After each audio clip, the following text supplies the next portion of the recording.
Hello and welcome to Nintendo News Report for Wednesday, June 29th, 2017. I'm Donald Terriel, your host for the evening's festivities. Unfortunately, Alex is recovering from several possible signs of E3 Ebola, even though he wasn't there.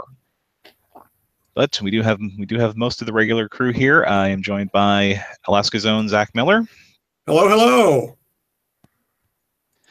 And live from historic New Jersey in a very opulent basement, Justin Berube. Hey, everybody. And the guy who's been on the show more times since he left than when he was on as a regular, our site director and boss, Neal. Ronahan. Hey, everybody.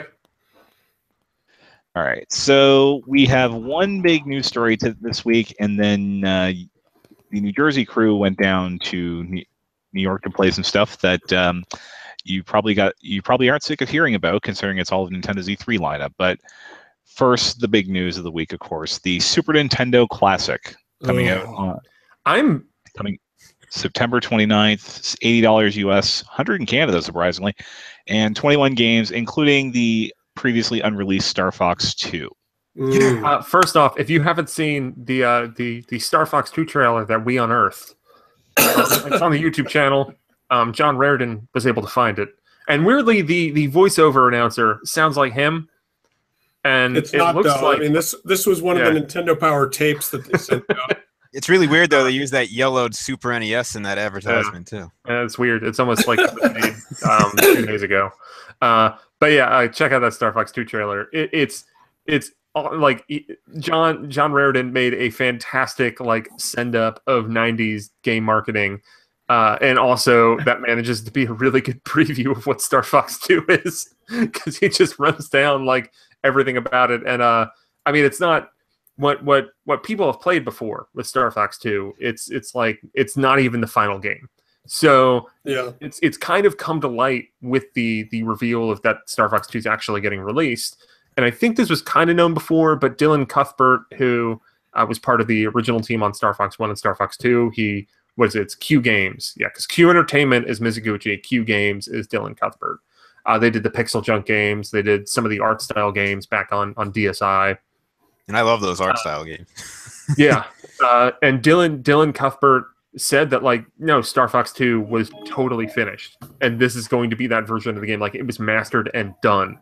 It just got canceled because it didn't want to, compete with the N64. The version that is kind of circulated, you can buy, if you can go get a ROM of it. I know some people like John has done. You can get a repro card of it and play it on your Super Nintendo. But that is not what we will be playing if we can actually get our hands on a Super Nintendo Classic when it comes out in September. What we will be playing is the unreleased game that very few people have ever played. Plus, it'll be the actual translation. Isn't what we have a fan translation on that ROM? Yeah. I don't know. I don't know the story of the ROM, so I won't do that. But yeah, this game was finished, and now we're gonna play it. It will be eligible for Game of the Year awards. I don't know if it's gonna make any noise because it is still. I mean, as excited as I am to play this game, it's still a 3D space shooter released for the Super Nintendo in 1995. Or at least was made for the Super Nintendo back then. This game ain't gonna be a masterpiece as far as I know. It's probably gonna be really cool. John Raridan told me it was Game of the Year. I mean, I don't know. I guess I don't think that Star Fox 2 can compete with the likes of Breath of the Wild and Super Mario Odyssey. I could see. I think there's an outside shot that Star Fox 2 makes it into our top 10. It's more of a historical curiosity, though, as opposed to a full-fledged release anyway. But, I mean, the lineup for the Super Nintendo Classic is pretty fantastic. There are some misses, of course, but that lineup is great. I don't know, do you have it on hand, Donald? Yeah, I've got it pulled up here. First-party stuff, the original Donkey Kong Country, Earthbound. We should miss 2. I don't. 1 is better, but 2 should also be on it, and 3. I love the trilogy. Kitty Kong for life. Earthbound, F-Zero, Kirby Superstar, Kirby's Dream Course, Link to the Past, Star Fox 2. You have to beat the first level of Star Fox to get Star Fox 2, so good luck. Good luck. Mario Kart, Mario RPG, which we are currently playing, some of us, Mario World, Yep. Super Metroid, Super Punch-Out, and the big one for me, honestly, is Yoshi's Island from the first-party stuff. Yeah, because that's the first time Yoshi's Island, the Super Nintendo version, has been re-released. Yeah, because they never bothered to, or for whatever reason, it just never ended up on Virtual Console, and every re-release we've had of it has been the GBA version, which... Yeah. Well, I think I can't 100% source this, but I saw a quote circulating that I think came from some kind of Nintendo PR or Nintendo in general. Maybe someone can back me up with this. I don't want to be spreading misinformation here, but I think there was some comment from Nintendo saying that they had trouble emulating the Super FX chip before, and they have figured it out for the Super Nintendo Classic. Oh, okay. It's not that like there's literally an FX chip in that little system. That is not the case, apparently. Oh, no. I take what I just said with a grain of salt because it was something that I came across on Twitter and cannot 100% verify right now. But I mean, obviously they figured it out. Yeah. Because we have 3 Super FX chip games at a minimum. I don't know if any of the other ones included. Yeah, the other games, the third-party stuff is Contra 3, Final Fantasy 3, or 6. Which is awesome. Mega Man X, Secret of Mana, Street Fighter 2 Turbo, Super Castlevania 4, and the game that Johnny Metz famously declared that can go F itself. Outside. Zach, Super we're Golden Ghost. recording a podcast live. She's in here, man. Hi, Gina. Anyway, You won't so yeah, and I think the other thing I'm really liking about this thing, aside from the absolutely insane game lineup, is the fact they're putting 2 controllers in the box this time. Yes. Yeah, because it was so hard to find a second one. Dude, I got Harder to find in the system itself. They never reissued them either. It was only that one day. If you didn't buy them within that 30 seconds online, the second it went up, you weren't getting one. Amazon crashed when I tried to buy one. That's bad.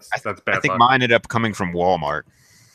So the big question coming out of Super Nintendo Classic, outside of like, holy shit, that lineup! Like, I mean, that's not a question, but it's a good lineup. Able to get one on September 29th when it comes out. Signs right now are pointing to you should be able to get one if you want one sometime in the fall. Right. Yeah, because we've seen pre-orders for it in the UK, which sold out in about 30 seconds. Although a lot of people are importing the European model. I have a pre-order for the European model down. I want to get all 3 controller types. Yeah, although I think the European and Japanese ones will be the same. No, because it'll say Super Famicom, and the European one will say Super Nintendo. Okay. I mean, we haven't heard anything about pre-orders in North America, but it seems like pre-orders will happen. I mean, pre-orders happened with the NES Classic. I don't remember. No, Target accidentally. Okay. Yeah, you had one rogue store, and that was pretty much it. Yeah. Okay. Like Target did it, and I don't think they were supposed to. But if they did, wasn't only up for like a very short period of time. And like, oops. But like Best Buy already has like a placeholder page up. I think Amazon does too. Pre-orders haven't gone up yet, but I strongly suspect that they will. Nintendo's official word is nothing to announce at this time. I mean, but everything that Nintendo said is that there will be. I think the exact quote out of Nintendo was significantly more than the NES Classic at launch. Yeah. Which, I mean, obviously, we have no idea what that means, and I think that launch day for this is still going to be a shit show because people are going to lose their minds over this because the NES Classic was so hard to find that even if you have even the most moderate curiosity about this, or you want to try to get it and flip it online, you're going to show up day one and try to get one. I do think that, maybe that first week is going to be terrible. I think that like by Black Friday, by Christmas time, because this is only going to be sold in the calendar year 2017, as far as Nintendo has said so far. Oh, that's right. I think that it's going to be coming out in September. I think getting it in, the end of September and October might be a pain in the ass. But I think that come holiday season in November, December, it will be realistic to get for an average person, as opposed to like needing to be like I was on the hunt where if I saw it prop up on Amazon, I had a couple friends that I would just order it sight unseen and be like, all right, you owe me $60. Like that's what I did with the NES Classic. Because I happened to like when they had those restocks, like, I mean, I'm the kind of person that's following game deals on Twitter. So when it cropped up, I was just like, all right, I'm just going to order some. Yeah, I tried to get an NES Classic on launch day, like I said, with Amazon, and you could not get the system or the controller because the demand was so high here that it literally killed the website. Yeah. I intend to once again get up at 6 o'clock in the morning and go to Fred Meyer by my house. Yeah. I mean, like I think if you have a will for this, you'll be able to find it. I mean, if we look at, like, for example, what Nintendo early amiibo days, like that was hell. Actually, early amiibo days, you could pre-order it months in advance very easily, and then it's just once they hit, that's when it became hell. Yeah, but I mean, even still, like if you look at like early amiibo, like that first first 6 months, like that was terrible. If you wanted to just walk into a store and buy one, but if you notice now with amiibo, because they have the pre-order like retailer specifics, it's a little bit of a bear, but like they generally have a better handle on like how many people want them, and they'll make more of them. Like the Zelda thing, the 25th anniversary one, the Zelda ones that came out in December. Once people realized that it unlocked exclusive stuff for Breath of the Wild, then those things got really hard to find. But I still haven't seen them. If you could have walked in to most stores in December. And I mean, that's what I did. I just walked into stores in December and easily got those 25th anniversary Zelda amiibo. They only got harder to find because I think the like in line with how previous amiibo were selling, they were kind of, they sold in line with that. But then Breath of the Wild's, critical reception and the fact that there was exclusive stuff to unlock in there, that jettisoned up the demand for those to levels that Nintendo wasn't really expecting. But I think that reissue the older ones, though, which is still a problem for people. Well, they still have those Animal Crossing ones clogging all the shelves anyway. I mean, I was about to say I went to Toys R Us to get probably my 3DS game of the year on Sunday. Ever Oasis, and they had like a whole gigantic display of nothing but hundreds of amiibos, and there was a sale on Animal Crossing. Buy one, get two free. Yep. I mean, the Animal Crossing things. Yeah, Animal Crossing stuff is also a problem with World of Nintendo items in Toys R Us as well. Because I noticed that too. The pile of like every Toys R Us I go to, it's like all the Animal Crossing figures and plush and everything.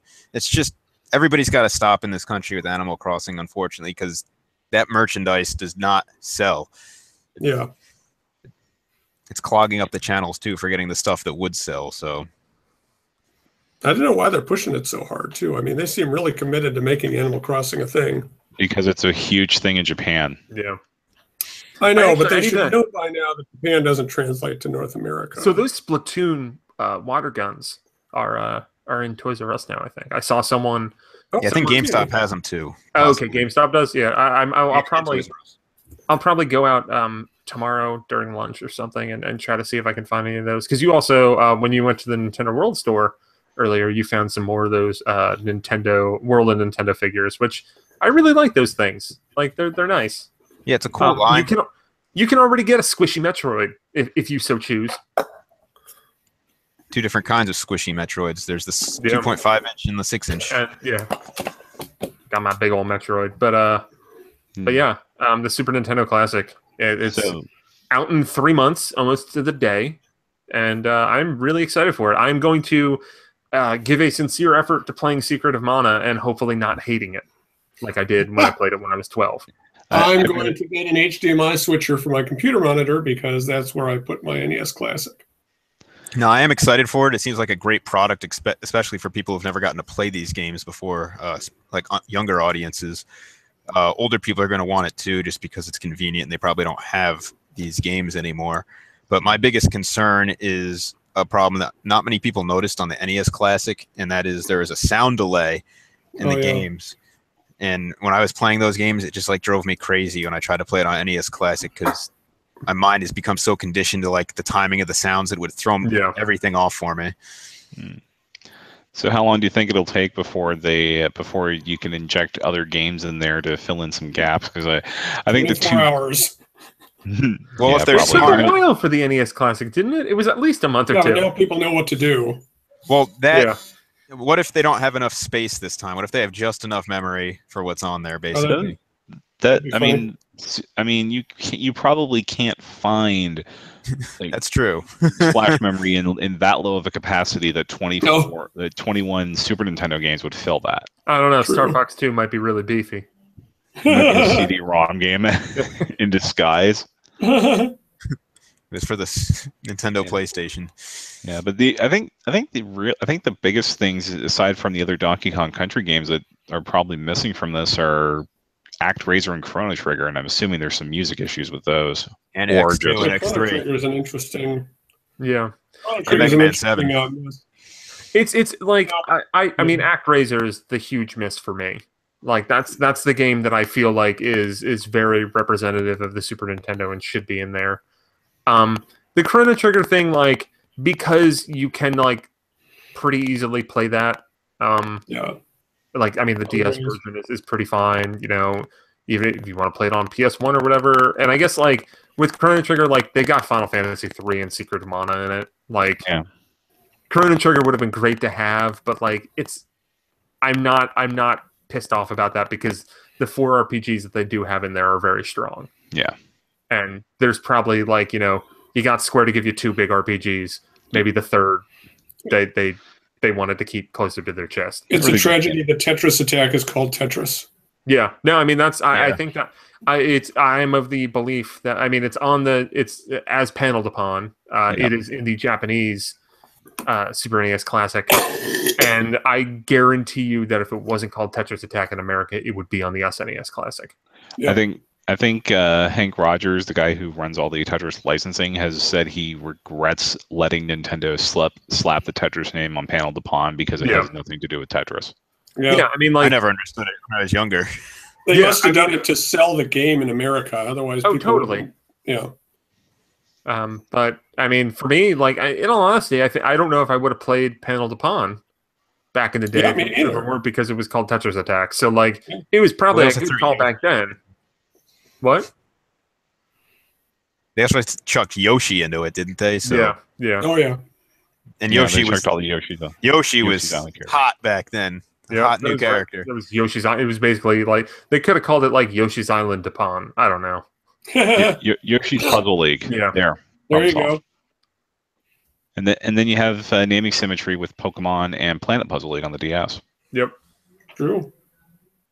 So let's talk about some games that Justin and I got to play. Tell me about Yeah. Metroid. So our New York crew went down to a Nintendo PR office. I'm not saying town, man. Like Yeah, we're going New up. Jersey south. Yeah. Well, I mean, like maybe west. Like, did we go? Like, I mean, like, I guess I could have been I basically argued. went north. Yeah, like I could have went east from Hey, where I went in. I work in Oregon and Washington on a daily basis, dude. The Northeast is lost to me at this point. But either way, you and Justin went to a Nintendo PR office, and you got to play basically the entire E3 lineup. Yeah, so we got to check out. I mean, we'll break it down, but I'll just go over the broad strokes of what we got to play. We got to see Super Mario Odyssey, the same demo as E3. I got to play Mario and Rabbids Kingdom Battle with a slightly different demo than was shown at E3. Got to check out FIFA. Got to play some Splatoon 2 Salmon Run. And then the big thing, because this was unplayable to a lot of people, we got to play Metroid Samus Returns on the 3DS. And I tried Hey Pikmin. Yeah, because they had 2DS XLs there as well. Which That's right. That might be my 2017 3DS Game of the Year. What the 2DS XL? No. Hey Pikmin. Hey, No, Metroid. I'm pretty sure he's thinking of Metroid there. But let's start with the thing that hasn't been that I guess a lot of people didn't get to play back at E3 because it was only if you interviewed Yoshio Sakamoto did you get to go hands on with it. And I think part of the reason why is because that looks like that might just be the whole freaking game on that cart because like it was Sam from Treehouse, you know, she did a lot of Treehouse Live stuff. She was showing it off, and she was like over because I got to play through the demo entirely. Jared Rosenberg played through the demo, and then Justin and Casey Gibson kind of like split half and half, but we're both a part of the demo because we had a little bit of a time restriction and we were trying to play as much Metroid as we could throughout our time with Nintendo. But like it was like, you know, we had someone watching over our shoulder as we were playing, and when we got to a certain point, it was like, and you're done. So what we got to see was the beginning of the game. I did assume when watching the Treehouse Live footage that they were just playing the full game. Yeah, that was. I mean, the Treehouse Live stuff is basically what we played. Yeah. Nice. So you know, the two things that stand out, you have the free aiming, and then the counter attack, the melee counter, and those things were both really weird when I first started playing because everything else feels so perfectly like 2D Metroid, and then like you have these enemies coming in close to you, and you're like ah. And then finally you get the timing for the counter a little bit. By the time I got to the Metroid that you fight at the kind of the end of that first area, I had a better handle on the counter, and it was super rewarding nailing that counter and just blasting the crap out of that Metroid. Yeah, I did that like part. Yeah, because there's like a nice stun when you hit an enemy with a counter, and I think you get added power-ups when that happens. So I did kind of get to a point. It was also to kind of like practice doing the counter. I would kind of bait enemies into coming into me, and I'd just be like, "Pow!" How does the free aiming work? So the free aiming, you hold down a button, and it's kind of like how in past 2D Metroids, how you can kind of like stay in place and choose where you aim. Except for in this case, it's analog control as opposed to like, you know, diagonals and stuff. So maybe a little like Yoshi's Island. Yeah. That might be a pretty good comparison, except for better control over it. Because isn't it? Oh yeah. There's multiple ways that you can do it in Yoshi's Island. Because isn't it where like you can hold the spot or it just constantly rotates? Yeah. It's been a while since I played through Yoshi's Island. I'll probably play that on the Super NES Classic. Hell yeah. But the free aiming, I mean, it's you hold down the button and then you have analog control over it and can, you know, move to fine degrees. Like you have like a kind of like a beam coming out of it that's kind of like showing you where you're aiming. When you go across an enemy, it changes into a different color, so that way you know like you'd hit it if you fired. So that was pretty cool. Other than that, I mean, like it's Metroid, and that's fantastic. I know someone asked me on Twitter. It's been a while. Like I played through Metroid 2 in kind of like a haze when it came out on 3DS Virtual Console, which was like I was very confused by it and used a FAQ because it was kind of hard to navigate. You have to use an online map to get through that game. No, you don't. Nintendo Power Map. Yeah, I did it all as a kid. I did it all by myself. I was playing. I played it as like a jaded 25-year-old, so I regret nothing. I jaded 25-year-old in like 2012 or whatever. But so the map does look like it's pretty different. Like it seems like the game is going to follow the same basic flow as Metroid 2, but it's going to be like kind of rearranged with a bigger map. That seems to be the vibe that I'm getting. It's like another Metroid 2 remake. And it seems very Zero Mission-y as well. And talking to Sam from Treehouse, I mean, she kind of, I mean, spoke the lines of how, you know, Sakamoto wanted to look at this and kind of like update it in a way similar to how Zero Mission was done. Kind of, you know, wanted to make it a modern game that is based on this older one. I did make a comment about like, so is there going to be some big thing at the end, like at the end of Zero Mission? To which I got no response. Shocking. So I will take that as totally no. Honestly, I assume quest. Yeah, I assume that there will be some kind of expanded stuff as it goes deeper, but they're not seeing anything else other than like the kind of the basics at this point. And you know what? Honestly, I hope that stays under wraps until the game comes out. That would be pretty cool. If like, you know, when the game comes out, people play through it and they're like, oh my god, like it's got a total remake of Super Metroid in here too. But that's not going to happen. But that's not going to happen. No, the game did feel really good, and I was concerned about that melee attack, but it felt really good to just nail that thing. So I'm looking forward to it. My concern with the free aiming is if it's used too much, it might slow the pace of the game down a little bit because you do have to stop moving to do it. So we'll see how that pans out. But I'm not really knocking it. It's just a slight concern of mine. How did it look in motion? Because I thought the Treehouse demo looked a little iffy. Oh, the 3D is really good. Okay. The 3D is fantastic. It looks great. It runs great. I mean, it suffers from what every 3DS game looks like when it's blown up. Yeah, so that's true. Just got like, Ever Oasis is a game that in trailers you're like, I don't know, and then you play it on the system and you're like, this looks great. Yeah. Yeah, 3DS games are best. Dime a dozen with that kind of stuff. Yeah, 3DS game trailers are best viewed on a cell phone. Yeah, or your 3DS. There is that Metroid Samus Returns trailer that you can download from the 3DS eShop. I recommend it. It looks really good. I will say that if you'll recall, Zero Mission had the original NES Metroid as an unlockable. Maybe this game will have Metroid 2. They're including wishful thinking. DX.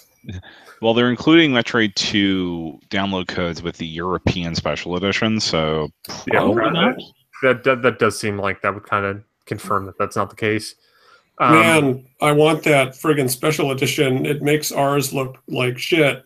Yeah, it does. But the damn region lock on the 3DS. I do want to say, in the beginning, there's like a whole like backstory cutscene thing to fill people in on what happens. It's got some really good art in it. Yeah, the art was awesome, and in 3D, it looked really good. Yeah, and I was also happy to hear I'm a big fan of the music in Metroid 2, even though some people might not like it.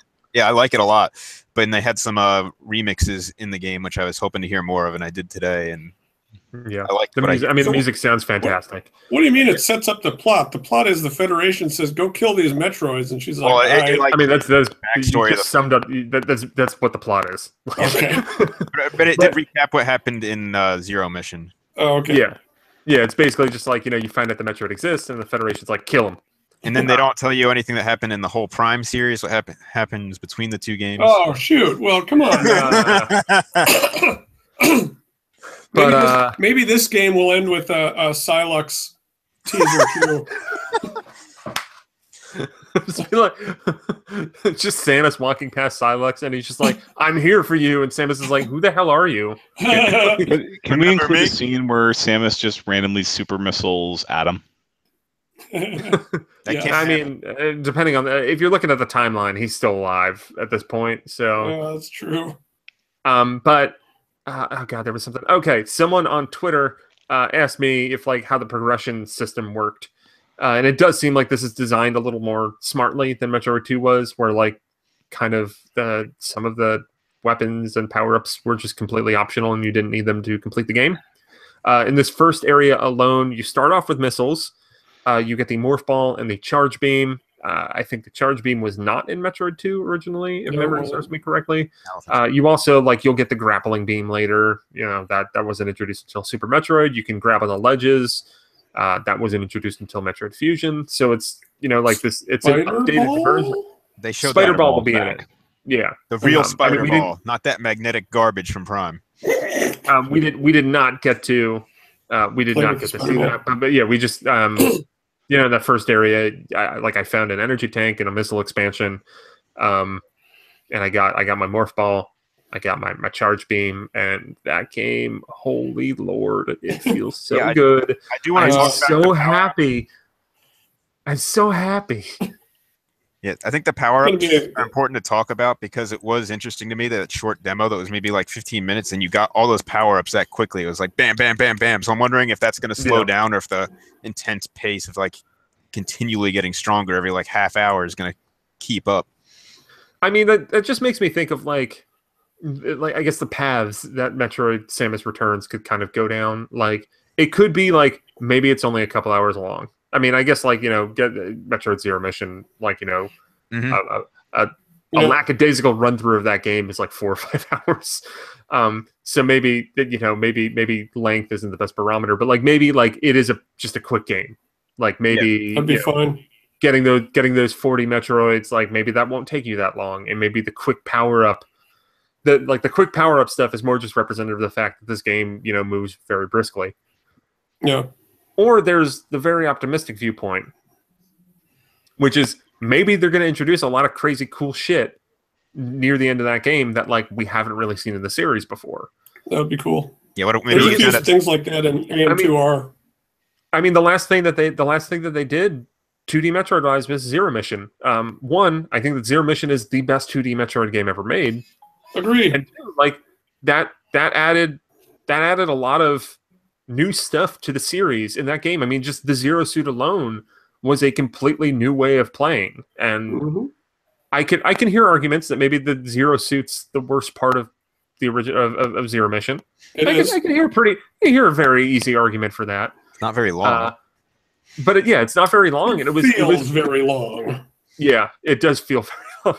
But like it was a new way to play the game, and I'm hopeful, and I wouldn't say I expect it, but I'm hopeful that there's going to be something in the back half of Metroid Samus Returns that is going to be unexpected, and is going to be very cool. Just, I mean, everything that we're hearing, like, I mean, Sakamoto's intimately involved with this. And the last 2D Metroid game he was intimately involved with was Metroid Other M, and we don't want that. I mean, like Zero Mission, like that's what I'm focusing on more here. We can focus on Other M, and maybe there will be a little bit too much of Other M in this game, but it seems like they're backing off of the story, so maybe not. Yeah. But if this is the follow-up to Zero Mission in any way, shape, or form, I can't see how this game could be bad. Yeah. I wouldn't call Other M a 2D Metroid.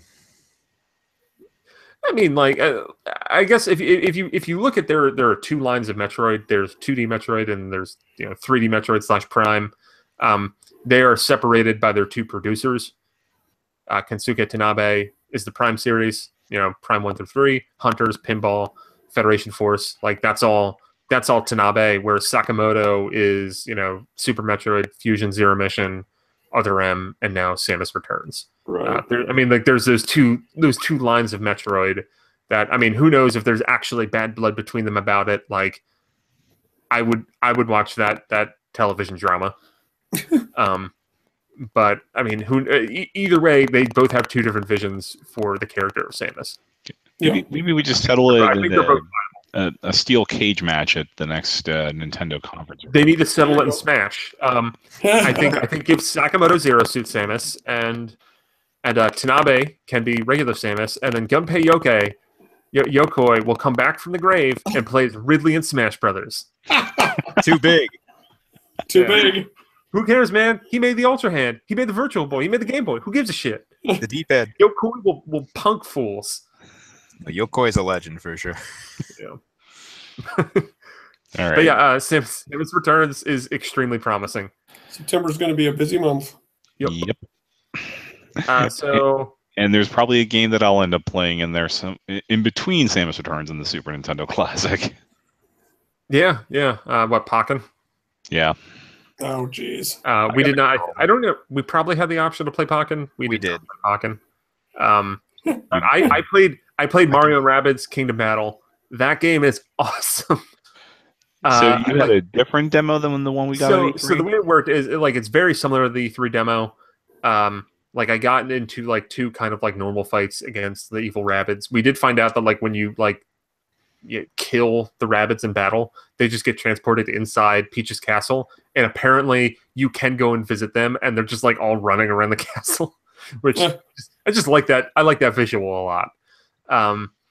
But so I mean they basically made just like XCOM for it's Paper Mario but XCOM. Like that's what they made. How Paper Mario was kind of like my first RPG. This is my first tactical RPG, and it's really cool. I mean, all right. So the demo that I played, like, kind of, you did some exploring. The animation's great. We've all seen videos of this, I assume. So in the battles, like, I had Mario, Rabbid Luigi, Rabbid Peach. You can move and attack with each character. You can jump on top of each other's heads. You can go through pipes. Like, the combat's really snappy. You can dash into enemies and like knock them down. That's all really cool. You play with cover. And then at the end of the demo, I think in the E3 demo, you could go in one direction and you would fight. I think that might be when you fought like Rabbid Kong or whatever. Donkey Kong, Rabbid. We got to go in another direction for this demo where I think it was Parabid, the Parabid plant. It's a rabbit fused with a piranha plant. So that was the boss battle that I got to go off against, and that also unlocked another ability for my party, which called techniques.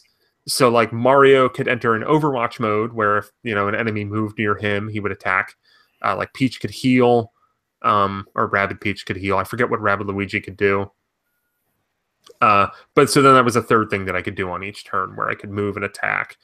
And it was just really cool kind of setting up different situations to attack the enemies. And there's a lot of interaction with the environments. You can kind of like set up so you can like, attack a crate nearby an enemy and do damage that way and catch them on fire. And then like they go and just run around and they're on fire.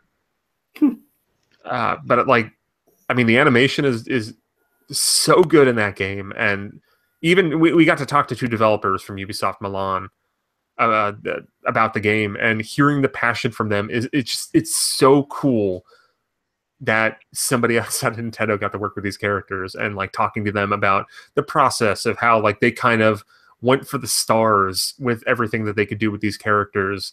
And they got they tried to challenge like Nintendo's IP team as much as they could, and some things got turned down, but like they got to do a lot of goofy stuff with it.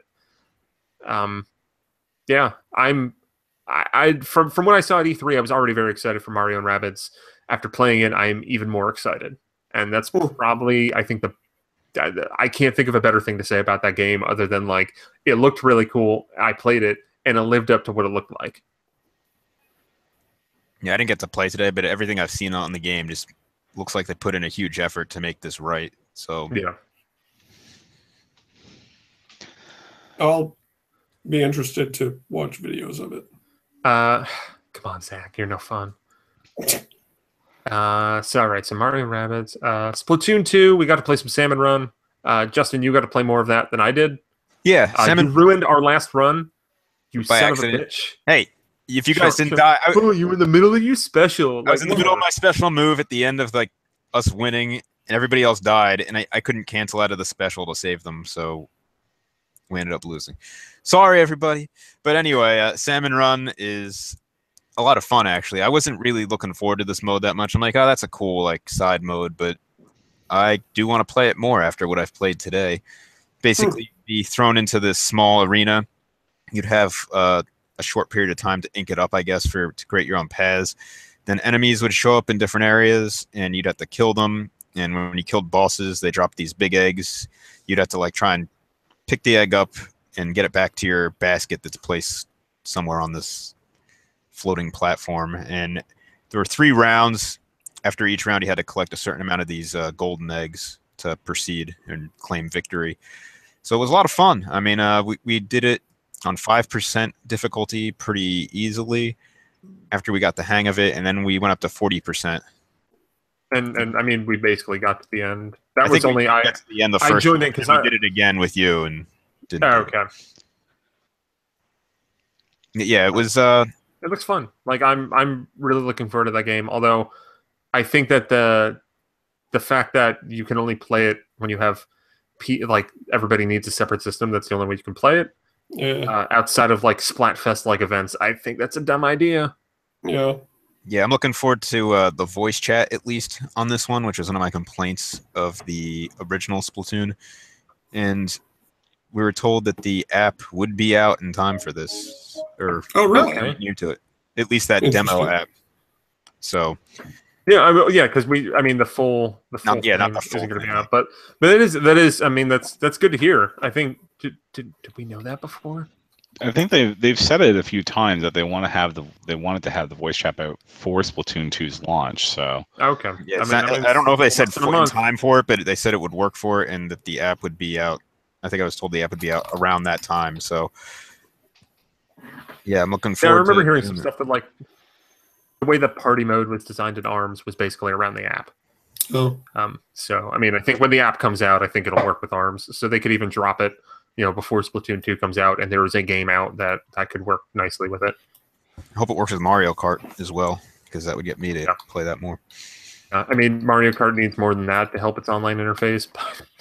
But they did drop an update tonight that fixes some of the stuff in the races, but yeah, the stuff before the races is what's the real gong show. Yeah. Well, can you tell us about the update, Donald? I didn't hear about that. I know it I'm just pulling up the details here because I didn't get a chance to. Yeah, I had no idea that was even dropped since I was gone all day, I guess. Yeah, so it is largely focused on online changes there, like the race rules, course name are now displayed on loading screens. Players who are behind in online matches will receive items geared toward catching up more frequently. Have fun with that. Great. No more than 2 piranha plants will be granted as items at the same time. Controls are no longer unresponsive when the timer runs out when choosing a Mii racing suit. That seems like something that would be rather important. Item wheel no longer spins continuously in online matches. When a player uses an item right after the super horn, that item will now remain available for other players. The boomerang now returns to the first slot. Online matches now end as intended, 30 seconds after the first place racer finishes. Items shown in a player's item slots now display correctly when holding an item behind. No longer possible to use an item after it has been used to block an attack. And communication errors no longer occur frequently while spectating or after spectating online matches. Yeah, that's good. I kind of want to go back and play some Mario Kart 8 Deluxe. Which, after my experience with Mario Kart 8, I never thought I'd say that. I played a little bit of it today, actually, and it was kind of fun, although I got Mario Karted pretty heavily a couple of times. I mean, it's the name of the game. So. Yeah. Like, I think there was I think it was around when it came out, I was playing it online, and I had like 4 races in a row where I'd have 2 laps where I'd be absolutely dominating, and then I'd get hit by like 4 items in a row and go for like first to 10th, and just be like, oh, why do I even play this game? Like, so like I was perfect for 2 laps and got hit by 3 items in a row, and now I'm screwed. Yeah, I'm not any closer to buying this again. So speaking of Mario, you guys also played some Mario Odyssey this afternoon. Yeah, it was so Jared Rosenberg went to E3, so he had experience with the game already. Watching him play was like, I felt like a wee baby child playing Mario Odyssey. Looking at a full-grown adult who has been alive for 40 years. That's like it. The controls are take a lot more getting used to than I expected. So we played it, Joy-Con freehand. I mean, that's the according to Nintendo, that is what the developers think is best. So you do motion controls to use the cap. You can also use buttons to do that too. I didn't get a real good handle on how the cap controls. I mean, I did only probably play probably somewhere between 5 and 10 minutes of the game in total. So this is more me trying to get used to the game and not totally having a handle on it quite yet. I like the cap controls. It wasn't as intuitive to pick up as I hoped it would be. But when you say cap controls, what does that mean? So you throw the cap. He's not just throwing his cap? Well, you can throw the cap in kind of different ways. You can have it spin around you. You can throw it up. You can throw it down. You can throw it to the side. Like, I was kind of having a good using the motions to throw it to the side. But there is kind of a special thing where I think you shake both controllers or something, and then it's supposed to spin around you. And I couldn't really get that to happen regularly. So and the stuff where you throw out the hat and you jump on top of it, there is a real touch and precision to that as of yet I do not have that precision. Interesting. Watching Jared play it, it seems like if you put a little time into that game, you're going to be making Mario sing. Yeah. It's just you couldn't, even for somebody who's played a lot of those 3D Mario games, and I could do some crazy stuff in them. It took some getting used to, and I didn't grasp everything right away. But I think if I had maybe an hour with it, which Jared probably I'd probably be able to wrap my head around everything. Yeah, it controls just different enough from past 3D Marios that it's kind of a little bit of a mind fuck, and you need to wrap your head around it, because the whole rolling element, the long jump's kind of back in it, and it functions a little differently because you can kind of do the long jump into roll. Did you get to play any of those sections where it goes into the wall? And I think Casey did. Casey did. Yeah, those look really cool. So cool. Yeah. But the D-pad doesn't work there, just in case you were thinking about using It's also super Really? weird to see big Mario in 2D get hit by like an enemy and then just like lose one of his slivers of heart and not get I noticed that too. It's really weird. Yeah. Yeah.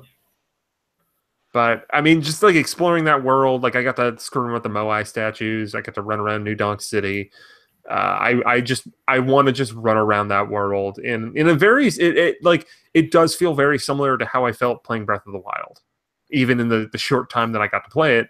But it's just kind of that like, you know, you start off in New Donk City or Sand Kingdom, and you just look around you and you're like, oh my God, there's something there I could do. There's something there I could do. I need to come back here. Oh, look, there's Captain Toad. Like, I can get to the top of this thing.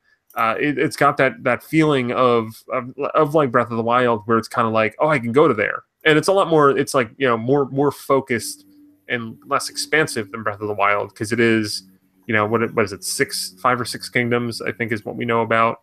Okay.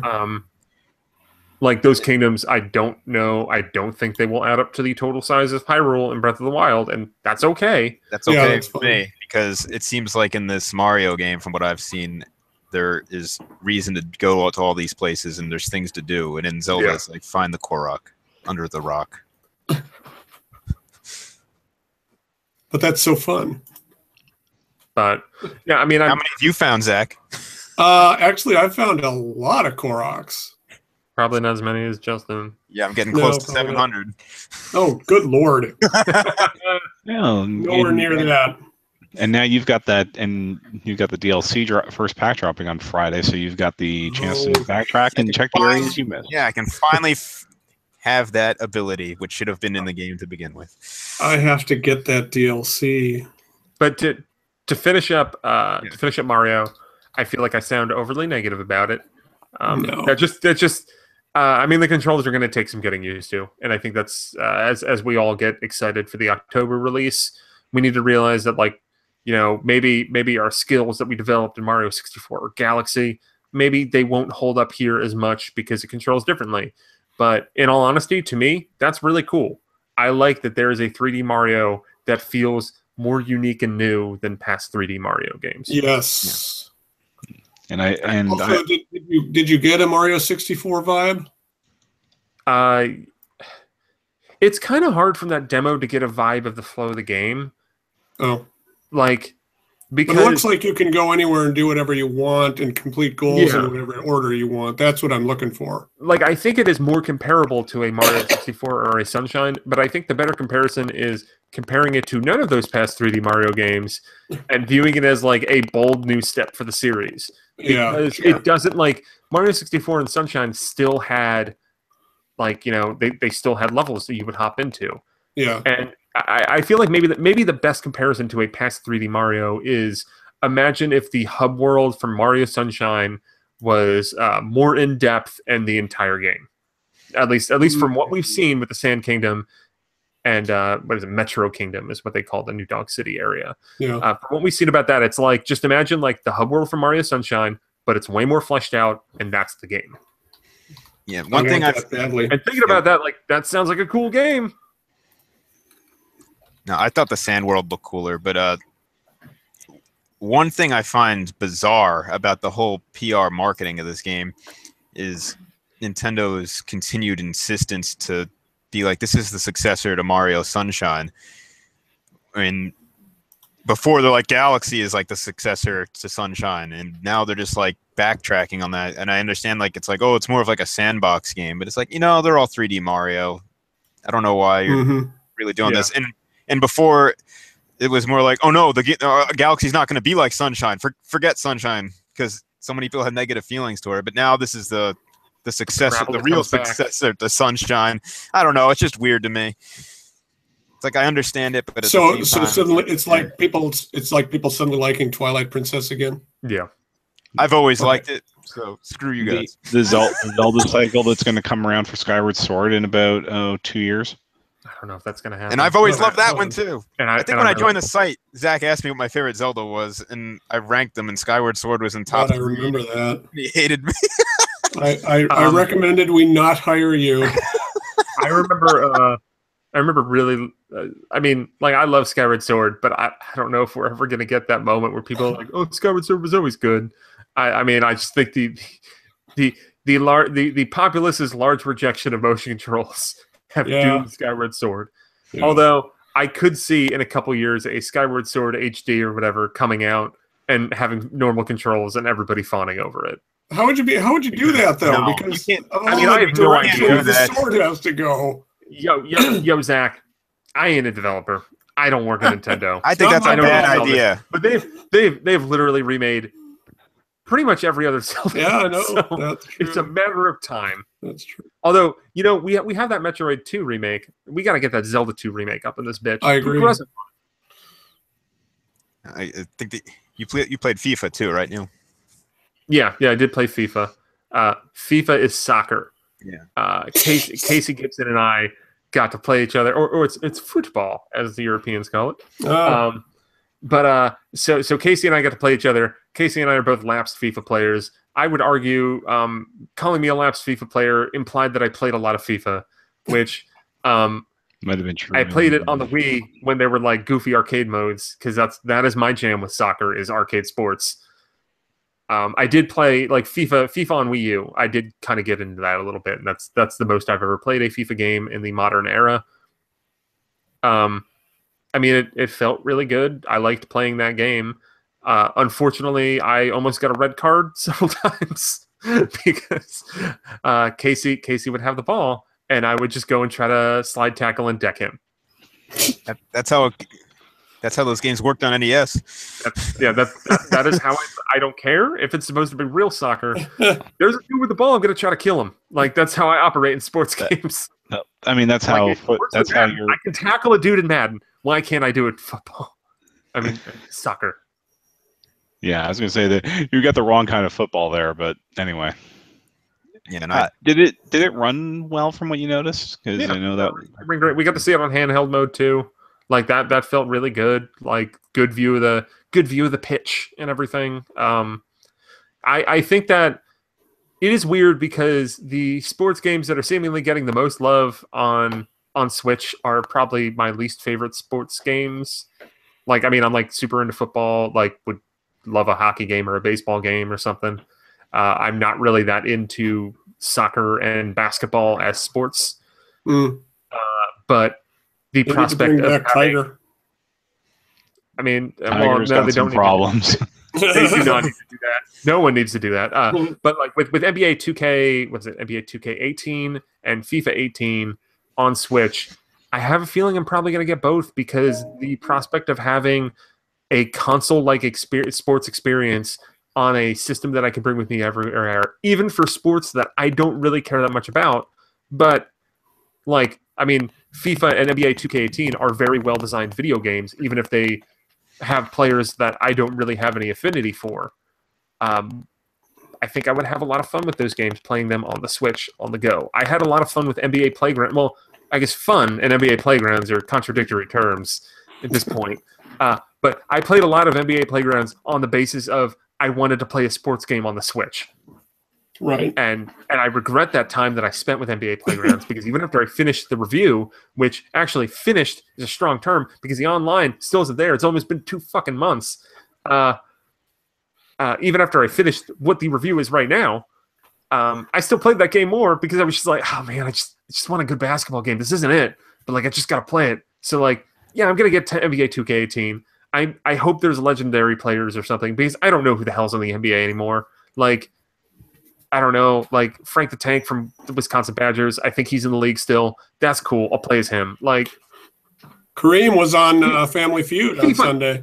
FIFA looked great. I'm curious to see how it'll do. I wound up picking.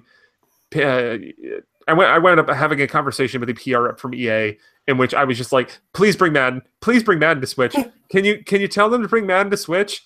And the dude was just like, This is a we are open to it, but who knows? obligation And I game. was just like, just bring Madden to Switch. Like, you have, like, Casey and I would buy it. I know that's only 2 people, but that's 2 more than you knew before. It would have been nice if they put a Madden on the Super Nintendo Classic. What, 93? Those things I don't know. I mean, they put Tecmo Bowl on the NES for God's sake. Dude, they should put NHL '94 on the Super NES Classic. make them bleed. NBA Jam. Yes. Yeah.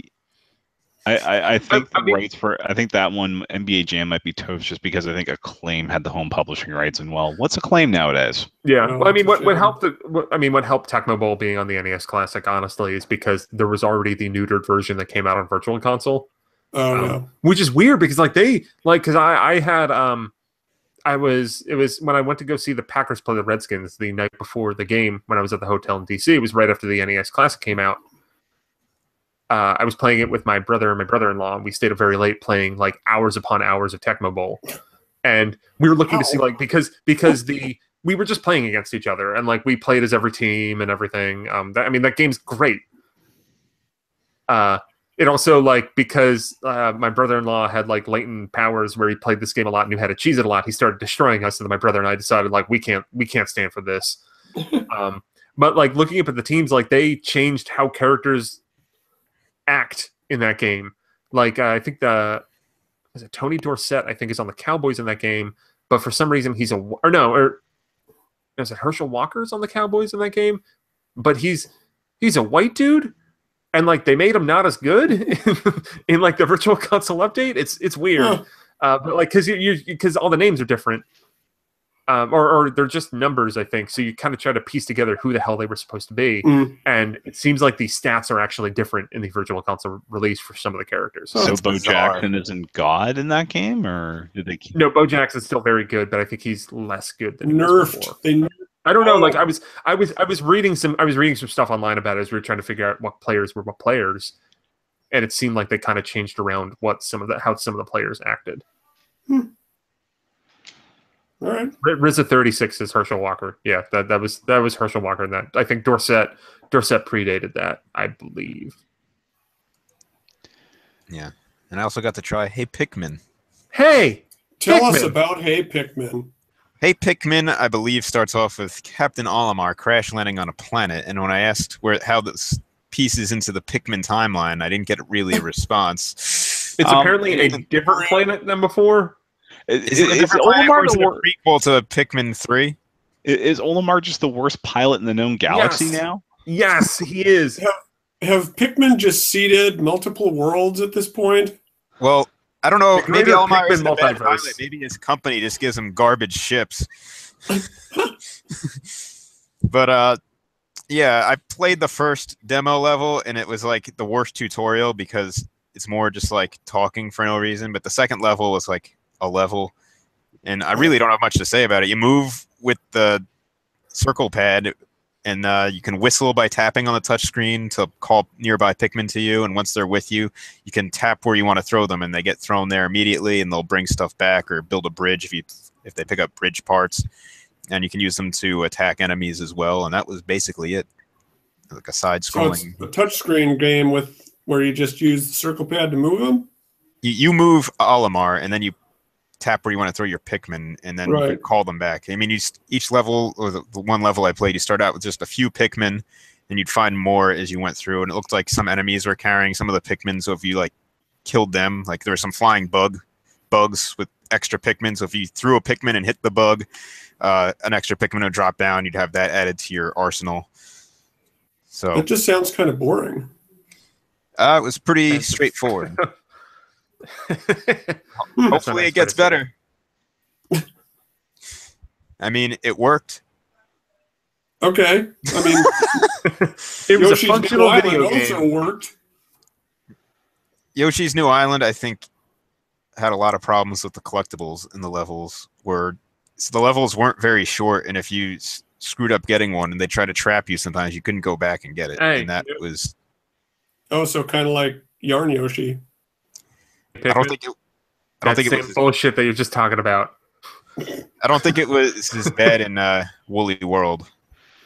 Not Woolly even World's close. problem was that half the collectibles are hidden in invisible clouds. Oh my god. Yeah, but you just had to start every level with that power up, and Yeah. Well, that's why the Poochie stuff in Woolly. The crappy thing about the Poochie stuff is you can only have them activated in mellow mode.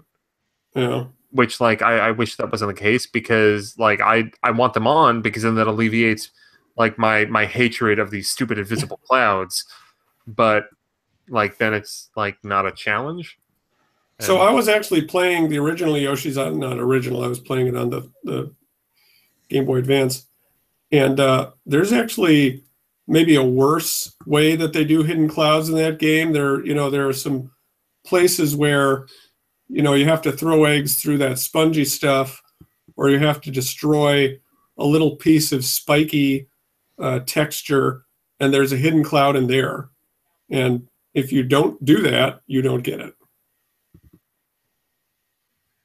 Yeah, it's been a problem with all Yoshi games. Yeah. I just didn't remember that being such an issue. Hopefully, I not don't a think I've problem ever with 100%ed the original, because I've 100%ed the original, but I can't for the life of me 100% the Game Boy Advance exclusive stages. They're hard as balls. especially when you're doing it on a smaller screen than what the TV would give you for Right. the original. yeah, I Yeah. kind of want to play the original Yoshi's Island, but just have the bonus levels thrown in as well. That'd be cool. Yeah. Like the Super Mario Advance 3 on the Wii U. Yeah, or Super Mario 3 GBA on Right. when they E-reader threw card in all, stuff. including the Walmart level. Thank God. Yeah. So anything else there? Because I know that you guys probably skipped over Fire Emblem Warriors. Yeah, we did not play Fire Emblem Warriors. Nope. I think that was pretty much it. That was what we got to check out while we were there. Yeah. So Cool. yeah, that looks like a pretty solid set of games there for the next several months, probably. Yeah. In late It October. was crazy, because it's like at the end of every demo, it'd be like, oh, and I get to play the full game in like 3 months. That Sweet. is So- nice. That is nice. But with the Super Nintendo Classic being in September, and Mario Odyssey in October, I'm kind of running out of things that they can do for TV based stuff that they could do on Friday before Thanksgiving, unless they're just going to go all in with Pokemon again this year. I mean, I think Pokemon could be strong, but I have the suspicion that I think it might not be something that big, but I think that there will be something else on Switch in November that we don't know about. I don't think Fire Emblem Warriors is your big holiday game. I don't think Xenoblade 2 is your big holiday game if it even makes it out in 2017. I swear it is. I mean, once again, I'll stand by how I think as of right now, Xenoblade Chronicles 2 will come out in 2017. I think that could very easily change in like September. We could get to a point where the team's like, nope, we ain't doing it. My money has always been on 2018. Yeah. Yeah. But I think that as of this moment, Xenoblade Chronicles 2 is a 2017 game. I think it could change. Yeah. And I mean, especially like if you are Nintendo, you have to be aware that is a possibility. And I don't think as great as Mario Odyssey could be, as great as their lineup, as like as strong, they'll have Splatoon 2 going into the holiday. We'll see how ARMS does. Mario Kart 8 Deluxe and Zelda will still be on the Switch come holiday. We'll have its new DLC and Amiibo. Yeah, like you'll have strong things to kind of be like, oh, get a Switch. There's X, Y, and Z on it. But there's a part of me that thinks that maybe there's a chance for Smash Brothers in November. Smash. Because they could be holding off on confirming anything about it, because they don't want to take away from ARMS coming out or Splatoon 2. They want to kind of focus on these newer titles, because people were talking about how like, oh, what if they announce Smash at E3? And you're like, that would murder ARMS. Away from ARMS, yeah. That would destroy ARMS before it's even out.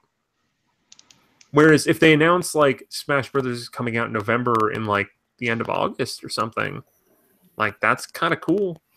And the only way it'll work is if you own ARMS. They should. No, I mean, what they should have done is put a beta for Smash Brothers in ARMS or something. I know. That would have been brilliant. You have to have registered the game on My Nintendo, and you get a download code for the Smash beta. Oh, God. That would have done so much. That would have done everything Nintendo wants. Should have done it. Also known as the Dragon Quest VIII plan. Yeah. Include the demo disc, make millions. But yeah, aside from Skyrim, I think we pretty much need to see something for. Oh yeah, I forgot. I mean, I think Skyrim could be. I mean, I feel like we discount Skyrim as not being a big release. I think that is still a. I think that's probably a bigger release than Xenoblade Chronicles 2 or Fire Emblem Warriors. Yeah, I mean it is first party published too, Yep. so. But is it gonna sell Switches?